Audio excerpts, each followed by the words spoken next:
Disgraced former lobbyist Jack Abramoff has been sentenced to 4 years in prison on corruption charges in an influencing peddle scandal that rocked Washington. In a letter to the judge, Abramoff admitted going too far, but said, quote, "So much of what happens in Washington stretches the envelope, skirts the spirit of the rules, and lives in the loopholes." Well, lobbying loopholes have been on full display this week with the Republicans here in St. Paul, just as they were last week when the Democrats met in Denver. So again, Brian Ross has been on the money trail.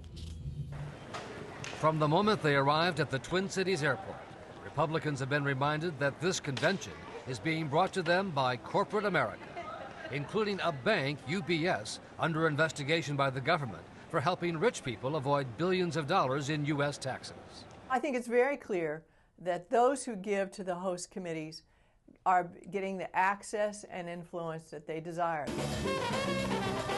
In addition to spending millions on lavish parties here, big corporations have put up $58 million for the Republican convention itself. They put up about the same for the Democrats in Denver.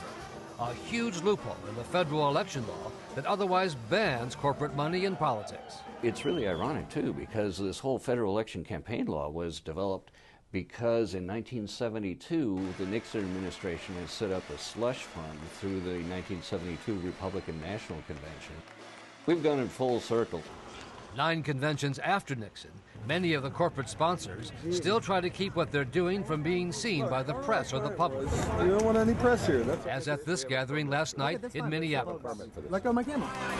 But inside, the corporations make sure the congressmen, including a dancing John Boehner, the top House Republican, know just who is responsible for the good times. In some places this week, the corporate logos were even flashed on giant TV screens. It's a complete contradiction of John McCain's decade-long effort to get big corporate money out of politics.